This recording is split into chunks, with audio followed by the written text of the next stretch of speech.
नमस्कार दोस्तों, हमारे साथ समाजवादी पार्टी के लोहिया वाहिनी के जिला अध्यक्ष जनपद सीतापुर के मिराज अहमद हैं, जिन्हें जनपद सीतापुर के जाना माना चेहरा कहते हैं। इतना ही नहीं, मुसलमानों में इनकी गहरी पैठ है। आइए हम जानते हैं कि भारतीय जनता पार्टी में आखिर भारतीय जनता पार्टी के प्रति मुसलमानों में नफरत क्यों है। आइए हम जानते हैं। मिराज जी नमस्कार, आपको फोनो कार्यक्रम में मैं जानना चाहता हूं कि आखिर क्यों नहीं भारतीय जनता पार्टी से मुसलमान जुड़ता है, पहला कारण क्या। पहली बात तो बहुत बहुत धन्यवाद आपको, आपके माध्यम से मुझे अपनी बात रखने का मौका दिया। भारतीय जनता पार्टी पहली बात तो मुसलमानों को कहीं से सम्मान ही नहीं देना जानती है और पार्टी ने अभी तक किसी भी नेता को या किसी भी उसको टिकट नहीं देती है जी। और भाजपा भारतीय जनता पार्टी सिर्फ हिंदू मुस्लिम आपस में लड़ाने का काम करती है, तो मुसलमान उसके साथ क्यों खड़ा होगा। दूसरी बात, आज जनपद सीतापुर में जिस तरीके से भारतीय जनता पार्टी के प्रति गहरा रोष देखने को मिलता है, गहरा किसानों से लेकर नौजवान तक नाराजगी है, इसके पीछे राज क्या है। आप देख लीजिए, भारतीय जनता पार्टी जब से सत्ता में आई हुई है, उत्तर प्रदेश में ही नहीं पूरे हिंदुस्तान में किसान, इन्होंने वादा किया था कि किसान की आय दोगुनी करेंगे और हर 15 लाख खाते में आएंगे। ना तो किसी के खाते में 15 लाख आए हैं और ना तो किसान की आय दोगुनी हुई है। और जब किसान की फसल लगाने का समय आता है तो खाद, आपको बता रहा हूँ, लाइन में एक नहीं हफ्तों किसान लाइन में लगता है। लाठियां खाया है सीतापुर जिले में नहीं पूरे उत्तर प्रदेश में, तो किसान की आय कैसे दुगनी होगी और किसान कैसे सुख होगा। किसान जब से भाजपा सरकार आई हुई है, किसान मजबूर है आत्महत्या करने पे। ये तो आप कह रहे थे 15 लाख रुपए डालेंगे, ये तो जो भारतीय जनता पार्टी के नेता हैं उन्होंने कहा ये तो जुमला था, तो ये जुमला कह करके उन्होंने टाल दिया। मगर खाद की समस्या को लेकर के आप क्या कहना चाहते हैं।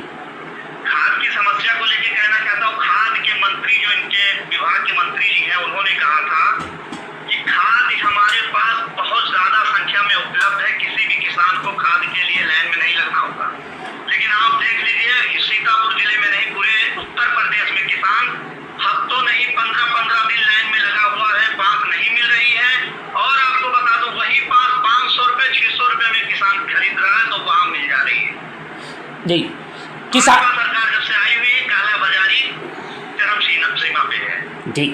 आपको बहुत बहुत जानकारी। मैं जनपद सीतापुर की जिस तरीके से भारतीय जनता पार्टी ने अधिक से अधिक सीटें जीत करके अपने झोली में डालने का काम किया था, क्या 2027 में क्या वही फिर दोहराएंगे या कुछ और होगा। आपको बताना चाहता हूं कि सीतापुर जिले में भाजपा सरकार ने सभी सीटें जीती है, तो वोट चोरी करके जीत पाई है और प्रशासन के दबाव में जीत पाई है। आप यही सीतापुर सदर सीट देख लीजिए या आपको हरियाणा सीट देख लीजिए, 5वें नंबर पर गई है, उसमें गुटबाजी की बात कही जा रही है। ये तो भाजपा वाले जब सफलता नहीं पाते किसी चीज में तो यही बताते हैं कि गुटबाजी वाली बात। किस बात की गुटबाजी। आप देख लीजिए, बिस्वा विधायक महमूदाबाद प्रचार में, सिरौली विधायक महमूदाबाद प्रचार में, कई बड़े बड़े कैबिनेट मंत्री महमूदाबाद प्रचार करने आए और माननीय विधायिका जी तो परमानेंट यही लगी रही, राजेश वर्मा जी सांसद जी यही पड़े रहे। जिस दिन काउंटिंग हुई उस दिन भी पड़े रहे। काफी उन्होंने प्रयास किया कि हम अब निर्दलीय को ही अपनी गोद में ले लें, लेकिन वो भी साजिश उनकी नाकाम रही। समाजवादी डटे रहे संघर्ष से और हमारे नेता भी, उन्होंने भी बड़े अधिकारियों से और उच्च स्तर से सबसे बात करते रहे। फिर हम लोगों को सफलता मिली, जबकि सीट काउंटिंग पूरी 1:30 बजे क्लियर हो गई थी और 4:30 बजे हम लोगों को सर्टिफिकेट देने का कार्य किया। तो आपका कहना है इस बार वोट चोरी का जो आरोप लग रहा है ये बिल्कुल निराधार हो जाएगा, जनता समझ चुकी है, और अब क्या भारतीय जनता पार्टी इसका करारा जवाब देगी। भारतीय जनता पार्टी उत्तर प्रदेश से नहीं पूरे हिंदुस्तान से सफड़ा साफ हो चुका है। जनता ने पूरा मन बना लिया है कि अब भाजपा का पूरा सफड़ा साफ हो चुका है। नमस्कार, बहुत बहुत धन्यवाद आपको जानकारी देने के लिए। हमारे साथ मिराज अहमद जी जुड़े थे। मिराज अहमद का कहना है कि पूरे उत्तर प्रदेश से नहीं बल्कि भारत के हर कोने से भारतीय जनता पार्टी का सुपारा साफ हो चुका है और भारतीय जनता पार्टी का कहीं से खाता नहीं खुलेगा और उत्तर प्रदेश में इंडिया गठबंधन की सरकार बनेगा। क्या सही दोस्तों? कमेंट करके ज़रूर बनाइए। फोनो कार्यक्रम में आप भी स्वागत है।